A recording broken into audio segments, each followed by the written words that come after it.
교회 한 번도 다녀보지 않은 분이 친구의 전도를 받고 처음 예배에 참석했습니다.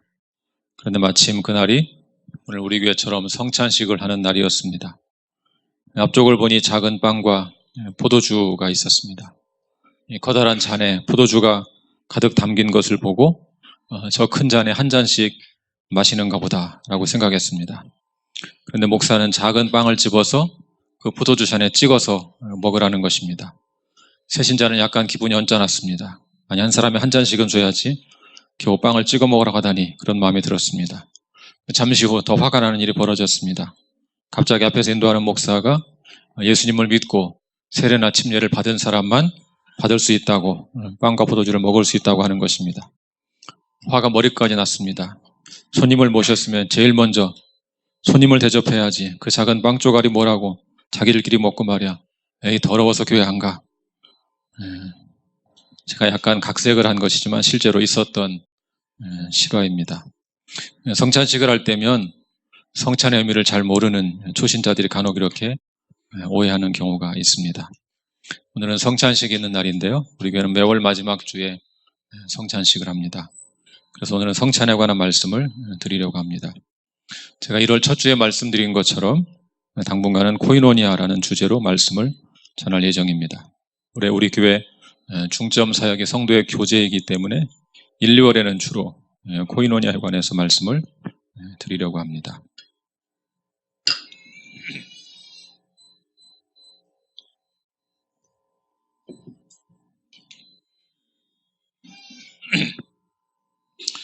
성찬에는 매우 중요한 코이노니아의 정신이 담겨 있습니다. 그래서 이 코이노니아라는 큰 주제를 따르면서 동시에 성찬식 의미도 말씀드리기 위해서 오늘은 성찬의 코이노니아라는 주제로 말씀을 준비했습니다. 보통 목회자들이 성찬에 관한 말씀을 전할 때 주로 사용하는 본문은 고린도전서 11장입니다. 11장에는 성만찬에 대한 상세한 말씀이 기록되어 있습니다. 저는 그런데 오늘 고린도전서 11장이 아니고 10장을 본문으로 삼았습니다. 그 이유는 10장이 주로 성만찬에 관한 코이노니아의 원리를 잘 담고 집중하고 있기 때문입니다. 우리 한번 10장 16절을 같이 읽어볼까요? 10장 16절 다 같이 읽어요. 시작.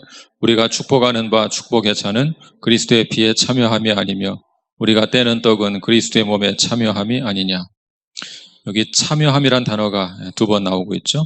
그리스도의 피에 참여함이 아니며 그리스도의 몸에 참여함이 아니냐. 여기 참여함이라는 단어가 바로 코이노니아입니다. 이렇게 오늘 본문이 성만찬에 담긴 코이노니아의 원리를 잘 가르쳐주고 있기 때문에 오늘 이 말씀을 본문으로 삼았습니다. 자, 그렇다면 우리가 성찬에 참여하는 것은 어떤 의미를 갖고 있을까요? 첫째로 성찬에 참여하는 것은 우리 주님의 식탁에 참여하는 것입니다. 그렇다면 주님의 식탁에 참여한다는 것은 구체적으로 어떤 의미를 갖고 있을까요? 여러분, 식탁에 참여해서 함께 식사를 하는 것은 대체로 교제의 의미가 있죠. 식탁은 단순히 밥을 먹는 자리만이 아닙니다. 밥을 먹으면서 교제하는 자리입니다. 우리는 대부분 누군가와 만나 교제하고 싶을 때 같이 밥을 먹자고 말합니다. 그렇다면 주님의 식탁에서 우리는 누구와 교제, 누구와 코이노니아를 하는 것일까요? 주님의 식탁에 대해 바르게 이해하려면 예수께서 십자가에 달리시기 전에 제자들과 함께 드셨던 최후의 만찬을 살펴볼 필요가 있습니다. 우리 누가복음 22장 19, 20절을 같이 읽어보겠습니다. 누가복음 22장 19, 20절 같이 읽을까요? 시작. 또 떡을 가져 감사 기도하시고 떼어 그들에게 주시며 이르시되 이것은 너희를 위하여 주는 내 몸이라 너희가 이를 행하여 나를 기념하라 하시고 저녁 먹은 후에 잔도 그와 같이 하여 이르시되 이 잔은 내 피로 세우는 새 언약이니 곧 너희를 위하여 붓는 것이라. 자, 떡을 들고 감사 기도를 드리신 후에 주님은 제자들에게 그 떡을 주시며 말씀하셨습니다. 이것은 너희를 위하는 내 몸이다. 또 식사 후에 잔을 들고 말씀하셨습니다. 이것은 너희를 위해서 붓는 것이라. 주의 만찬에는 다양한 의미가 내포되어 있습니다. 그렇지만 가장 중요한 의미, 가장 핵심적인 의미는 예수께서 우리를 위하여 대속적이고 희생적인 죽임을 당했다는 사실입니다. 주의 만찬은 바로 그런 예수님의 대속적이고 희생적인 죽음을 기념하는 의식입니다. 예수님은 자신의 죽음을 예견하시면서 사랑하는 제자들에게 자신의 몸과 피를 먹고 마시라고 하셨습니다. 따라서 우리는 주님의 식탁에서 먼저 주님의 살을 먹고 주님의 피를 마시면서 주님과 깊은 영적 교제를 나누어야 합니다. 1월 첫 주에 제가 설교한 제목 혹시 기억하시나요? 1월 첫 번째 주일 코인원에 관한 설교 제목 기억 안 나세요?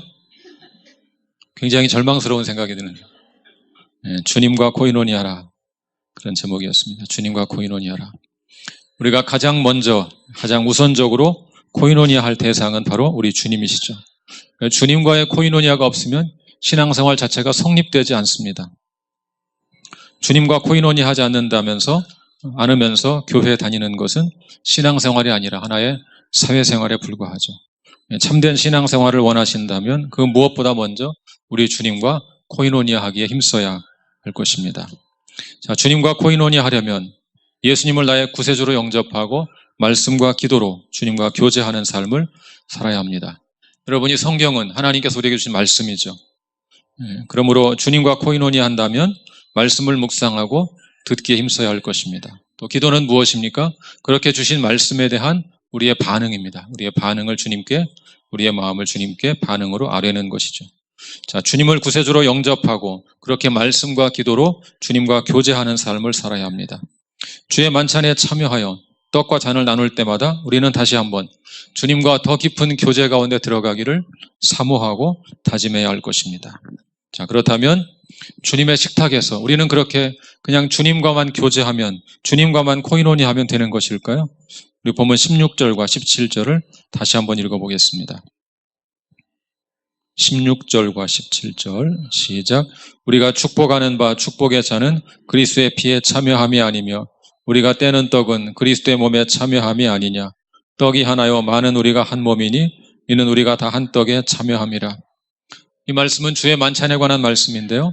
주의 만찬에 참여할 때 우리가 마시는 잔은 그리스도의 피에 참여하는 것이고 우리가 떼는 떡은 그리스도의 몸에 참여하는 것입니다. 우리는 주의 만찬에 참여하면서 그리스도의 대속적이고 희생적인 죽음에 참여합니다. 여기까지는 누가복음에 나오는 최후의 만찬에 담긴 메시지와 동일합니다. 그런데 17절을 주목해서 보시면 한 가지 의미가 더 추가되어 있는 것을 볼 수가 있습니다. 우리 17절을 같이 읽어볼까요? 17절 시작.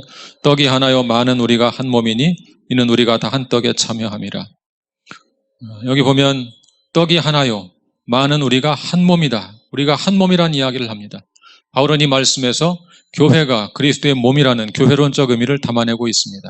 많은 성도가 한 떡을 떼는 것은 우리가 한 몸인 것을 상징합니다. 주님의 식탁에서 우리는 먼저 주님과 코이노니아하고 더 나아가서 다른 지체들과 코이노니아하는 것입니다. 그렇다면 구체적으로 어떻게 코이노니아해야 할까요? 먼저 우리는 그리스도를 머리로 모신 한 몸이란 사실을 반드시 기억해야 합니다. 바울은 고린도전서 12장에서 성령의 은사를 다루면서 어떻게 우리가 한 몸의 지체로서 기능하는가를 잘 설명하고 있습니다. 여러분, 우리의 몸은 다양한 지체로 구성되어 있는 한 몸이 아닙니까? 교회도 마찬가지입니다. 교회도 다양한 지체가 있지만 한 몸으로 기능해야 합니다. 다양한 지체가 한 몸을 이루려면 다른 지체의 기능을 인정하고 존중해 주어야 합니다. 손은 손의 기능이 있고 발은 발의 기능이 있죠. 눈은 보는 역할을 담당하고 귀는 듣는 역할을 담당합니다. 교회가 한 몸으로 기능하려면, 잘 기능하려면 이렇게 서로 다른 지체의 역할을 존중해 주어야 합니다. 특히 중요한 것은 몸의 약한 지체를 더욱 존중하는 것이죠. 지금 교회 안에서 가장 힘든 시간을 보내는 지체를 더욱 소중히 여겨야 합니다. 육체의 질병이나 장애로 힘든 시간을 보내는 지체들, 가정의 관계의 문제로 눈물로 하루하루 견디는 지체들, 직장이나 사업의 문제로 경제적으로 고통당하는 지체들, 바로 그런 약한 지체들을 소중히 여기고 서로 아껴 주어야 합니다. 그렇게 서로를 존중하는 삶을 사는 것이 바로 코이노니아의 핵심입니다. 주의 만찬에 참여할 때마다 우리는 우리가 한 몸이라는 사실을 늘 기억하고 약한 지체를 돌아보는 삶을 살겠다고 결단해야 합니다. 아니, 사실 우리가 한 몸이라는 이 한 가지 사실만 확실히 기억하면 우리는 자연스럽게 서로를 돌아보게 될 것입니다. 왜냐하면 우리의 몸은 몸의 각 지체가 서로 분쟁을 일으키는 적이 없기 때문입니다. 우리의 몸은 한 지체가 고통을 받으면 모든 지체가 함께 고통을 받고, 한 지체가 영광을 받으면 모든 지체가 함께 영광을 받습니다. 이가 아프면 이만 아픈 것이 아니라 온몸이 다 아프죠. 왜냐하면 몸의 지체가 서로 연결되어 있기 때문에 그렇습니다. 따라서 우리가 한 몸이라는 사실을 분명히 기억한다면 우리는 자연스럽게 교회 안에 있는 다른 지체들을 돌아보게 될 것입니다. 특별히 지금 고통당하는 지체를 살피게 될 것입니다. 11장에는 주의 만찬에 대한 오용 사례가 기록되어 있습니다. 고린도 교회에는 분파의 문제가 있었습니다. 그 결과 성찬식을 할 때도 음식을 함께 나누어 먹지 않고 먼저 가져다가 다 먹어버리는 불상사가 벌어졌습니다.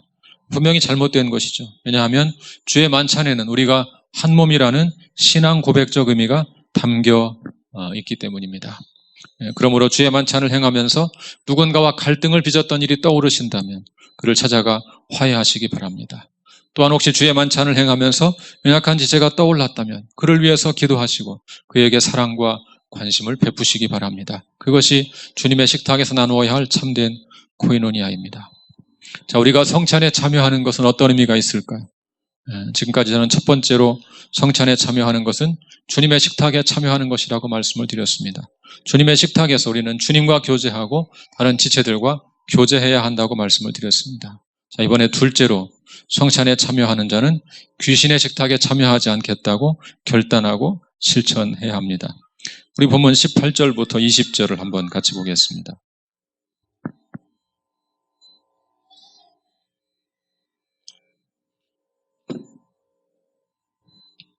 18절부터 20절 시작. 육신을 따라 난 이스라엘을 보라. 제물을 먹는 자들이 제단에 참여하는 자들이 아니냐. 그런즉 내가 무엇을 말하느냐. 우상의 제물은 무엇이며 우상은 무엇이냐. 무릇 이방인이 제사하는 것은 귀신에게 하는 것이요 하나님께 제사하는 것이 아니니 나는 너희가 귀신과 교제하는 자가 되기를 원하지 아니하노라. 본문의 말씀은 본래 우상에게 바쳐진 제물을 먹는 문제를 다루다가 나온 말씀입니다. 고린도 교회 교인들 가운데는 우상에게 바쳐진 제물을 먹는 것이 괜찮은가 아닌가 이런 논쟁이 있었습니다. 바울은 8장에서 나름대로 그 문제에 대해 정리된 답변을 제시합니다. 우상은 아무것도 아니기 때문에 자유롭게 먹을 수 있지만 자신의 양심에 거리끼거나 다른 사람을 실족시킬 가능성이 있다면 덕을 위해서 먹지 말라고 권고했습니다. 자, 그렇다면 왜 지금 그 문제를 다시 거론하고 있을까요? 그 이유는 이것이 단순히 우상에게 드려진 제물을 먹는 문제를 넘어서 우상 숭배 자체에 빠질 수 있는 위험성이 있기 때문입니다. 이스라엘 백성들은 제사를 드리고 난 후 함께 그 제물을 먹었습니다. 그때 그 제물을 먹는 자들은 제사에, 제단에 참여하는 자들입니다. 그런데 이방인의 제사는 귀신에게 드리는 것이므로 제사에 참여하는 것은 결국 귀신과 교제하는 격이 되는 것입니다. 자, 이에 대해 바울은 분명히 말합니다. 나는 너희가 귀신과 교제하는 자가 되기를 원하지 않는다. 귀신과 코이노니아 하는 자가 되지 말라는 뜻입니다. 왜냐하면 우상숭배는 귀신과 코이노니아 하는 것이기 때문입니다. 우리 21절도 볼까요? 21절 시작. 너희가 주의 잔과 귀신의 잔을 겸하여 마시지 못하고 주의 식탁과 귀신의 식탁에 겸하여 참여하지 못하리라. 앞에서 말씀드린 것처럼 주의 만찬에 참여하는 것은 주님과 코이노니아하는 것입니다. 마찬가지 원리로 우상 숭배에 참여하는 것은 귀신과 코이노니아하는 것입니다. 그러므로 주의 만찬에 참여한 자가 우상 숭배 자리에 참여하는 것은 주의 잔과 귀신의 잔을 겸하여 마시는 것이고 주님의 식탁과 귀신의 식탁에 겸하여 참여하는 것이 되는 것입니다. 바울은 아주 명백하게 그럴 수 없다고 말합니다. 왜냐하면 그렇게 하는 것은 한 분 하나님이신 우리 주님의 노여움을 사는 것이기 때문에 그렇습니다. 구약 성경은 하나님과 우리의 관계를 부부관계로 비유할 때가 많습니다. 호세아서가 대표적인 책이죠. 자, 구약 성경이 하나님과 우리의 관계를 부부관계로 비유하는 이유가 무엇일까요? 하나님과 우리의 관계는 마치 부부관계처럼 독점적인 사랑의 관계이기 때문에 그렇습니다. 만약 하나님과 우리의 관계가 친구 간의 사랑 정도라면 우상을 숭배하는 것이 크게 문제되지 않습니다. 왜냐하면 친구 관계는 독점적인 사랑의 관계가 아니기 때문입니다. 한 친구를 사귀면서 동시에 다른 친구를 사귀는 것은 아무런 문제가 되지 않습니다. 그러나 부부관계는 그와 다르죠. 나를 사랑하는 내 아내가 동시에 다른 남자를 사랑한다면 그런 관계를 용납할 사람은 아무도 없을 것입니다. 그런 면에서 하나님과 우리의 사랑은 친구 간의 사랑이 아니라 부부 간의 사랑과 같습니다.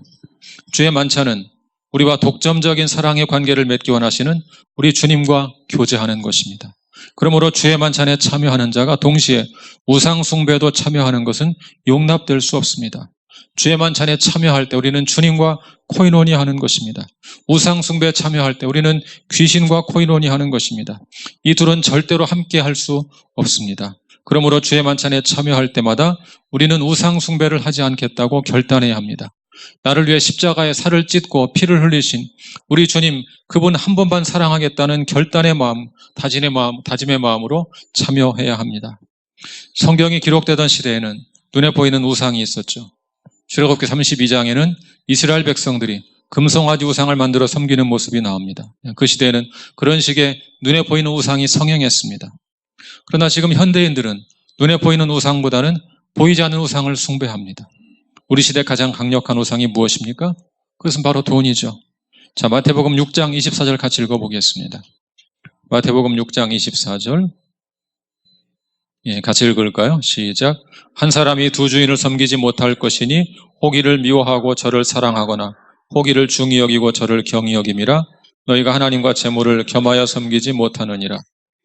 돈이 얼마나 강력한 우상인지 예수님은 감히 돈을 하나님과 견주어 말씀하고 있습니다. 이 말씀에 재물이라고 번역된 단어는 본래 맘몬이라는 아람어입니다. 맘몬은 바로 돈이라는 뜻입니다. 예수님은 하나님과 맘몬을 겸하여 섬길 수 없다 말씀하셨습니다. 자, 그렇다면 왜 이렇게 맘몬은 강력한 것일까요? 그 이유는 맘몬은 우리의 삶에 없어서는 안 될 필수적인 것이기 때문입니다. 자, 하나님과 재물을 겸하여 섬기지 못한다 말씀하신 다음에 주님은 계속 이런 말씀을 하십니다. 6장 25절도 보겠습니다. 마태복음 6장 25절 시작. 그러므로 내가 너희에게 이르노니 목숨을 위하여 무엇을 먹을까 무엇을 마실까 몸을 위하여 무엇을 입을까 염려하지 말라. 목숨이 음식보다 중하지 아니하며 몸이 의복보다 중하지 아니하냐. 왜 주님은 목숨을 위하여 무엇을 먹을까 무엇을 마실까 몸을 위해 무엇을 입을까 염려하지 말라고 했을까요? 역설적으로 그 이유는 우리가 늘 그것들을 염려하고 살기 때문이죠. 사실 먹고 마시고 입는 것은 모두 돈으로 가능한 것입니다. 돈만 있으면 그런 염려를 할 필요가 없습니다. 그러니 돈이야말로 우리 하나님의 강력한 경쟁자인 셈입니다. 그래서 예수님은 맘몬을 하나님과 견주어 말하며 하나님과 맘몬을 겸하여 섬기지 못한다. 그렇게 말씀하신 것입니다. 자, 그렇다면 왜 우리는 두 주인을 섬기지 못할까요? 다스커는 한 사람에게 소유되어 전시간 섬기는 것이 노예 제도의 핵심이기 때문이라고 말했습니다. 노예는 한 주인에게 소속되어 전적으로 그의 지시에 순종해야 합니다. 노예는 두 주인을 섬길 수 없습니다. 따라서 하나님과 재물을 섬기는 자는 실제로는 재물을 섬기는 자에 불과한 것입니다. 하나님을 주인으로 섬기려면 오직 전적인 헌신으로만 섬길 수 있기 때문입니다. 또한 달라스 윌라드는 이렇게 말했습니다. 보물이란 어쩔 수 없이 섬김의 대상이다. 하루 종일 그것을 위해 땀 흘리고 온 밤을 그것에 대해 생각한다. 보물은 곧 우리의 꿈이다. 이 세상과 비가시적 천국을 둘 다 섬길 수 있다고 생각하는 일이 적지 않다. 잠깐 동안은 그렇게 될지 모른다. 그러나 하나가 다른 하나에 종속되어야 할 시간이 반드시 오게 돼 있다. 행동의 궁극적 목적이나 근거가 두 개일 수는 없다. 그것이 삶이다. 아무도 피할 수 없다. 이렇듯 성찬의 코이노니아는 그리스도인의 세계관의 문제입니다. 가치관의 문제입니다. 무엇에 우선순위를 둘 것인가 하는 우선순위의 문제입니다. 예수께서 말씀하신 것처럼 두 주인을 섬기려고 하면 한 주인을 사랑하고 다른 주인을 미워할 가능성이 높습니다. 그렇지 않으면 최소한 한 주인을 중히 여기고 다른 주인을 경히 여길 수밖에 없습니다. 따라서 하나님을 사랑하면 맘몬을 미워하거나 아니면 최소한 맘몬을 경히 여기게 되어 있습니다. 반대로 맘몬을 사랑하면 하나님을 미워하거나 하나님을 경히 여기게 되어 있습니다. 우리는 결코 하나님과 맘몬을 동등하게 섬길 수 없습니다. 그러므로 우리가 선택할 수 있는 길은 한 가지밖에 없습니다. 그것은 바로 우리 하나님을 주인으로 삼는 것입니다. 그렇다면 왜 우리는 하나님을 주인으로 삼는 것, 하나님만 주인으로 삼는 것을 두려워할까요? 이런 생각이 있습니다. 우리 마음속에 하나님만 주인으로 삼는다면 이 땅에서는 아마 고통스럽게 살게 될 거야. 고생스럽게 살게 될 거야.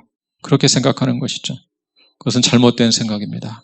우리 하나님은 하나님만 주인으로 삼는 사람들을 외면하시는 분이 아닙니다. 바울은 뭐라고 말했습니까? 나의 하나님이 그리스도 예수 안에서 영광 가운데 그 풍성한 대로 너희 모든 쓸 것을 채우시리라 말씀하셨습니다. 사상과 삶이 일치한 것으로 평가받는 기독교 사상가 자크 엘룰은 이렇게 말했습니다. 돈은 어느 누구도 피할래야 피할 수 없는 현실이다. 돈에 관한 이 문제를 그냥 회피하는 것으로 해결하려는 사람들이 있습니다. 나는 돈에 대해서 자유하다. 나는 다 내려놓았다. 그런 식으로 쉽게 말하는 사람들이 있습니다. 여러분, 그것은 돈 문제를 회피하려는 것입니다. 돈에 관해서 위선을 떨지 마십시오. 정직하게 직면하십시오. 어느 누구도 돈을 피할 수 없습니다. 돈과 관계없이 상관없이 고상하게 살 수 있는 사람은 아무도 없습니다. 그러므로 돈 문제를 정직하게 직면해서 돈이 아닌 하나님을 주인으로 삼고 사시기를 바랍니다. 자크 엘룰은 또한 이런 말도 했습니다. 누구든지 자기 삶과 신앙을 말하려면 돈 앞에 서야 한다. 참으로 핵심을 찌르는 통찰력 있는 말이 아닐 수 없습니다. 정직하게 돈 앞에 서보면 내가 아직도 돈의 노예인지 아닌지 알 수 있습니다. 다른 누구보다 나 자신이 가장 잘 알 수 있습니다. 그러므로 정직하게 돈 문제에 직면하여 자신을 돌아본 후 철저하게 회개하고 돌이켜야 합니다.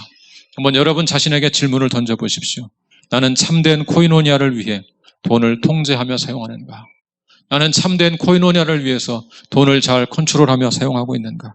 만약 그렇지 못하다면 여러분은 돈과 코이노니아하며 돈에 굴복하여 돈의 노예가 되어 사는 것입니다.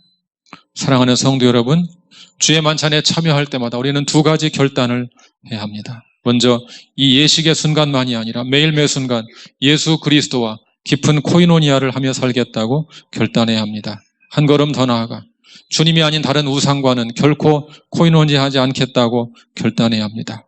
특별히 이 시대 가장 강력한 우상인 맘몬과 코이노니아하지 않겠습니다. 결단하는 마음으로 참여해야 합니다.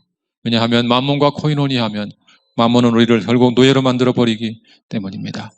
우리에게 주어진 이 소중한 인생을 맘몬의 노예로, 돈의 노예로 살다가 마친다면 얼마나 비참한 일이겠습니까? 오늘도 주의 만찬을 통하여 우리 주님 예수 그리스도와 깊은 교제의 기쁨을 누리시기를 바랍니다. 나를 위해 십자가의 살을 찢고 피를 흘리신 우리 주님의 임재 가운데 한몸된 다른 지체를 기억하고 돌아보는 이 시간이 되기를 바랍니다. 이 주의 만찬이 마지막 주일에 잠깐 행하는 예식으로 그치지 않고 우리의 일상에서도 우리 주님과 코이노니아하고 또 소중한 지체들과 코이노니아하는 성찬 예식이 성찬의 삶으로 이어질 수 있기를 주의 이름으로 축원합니다. 같이 기도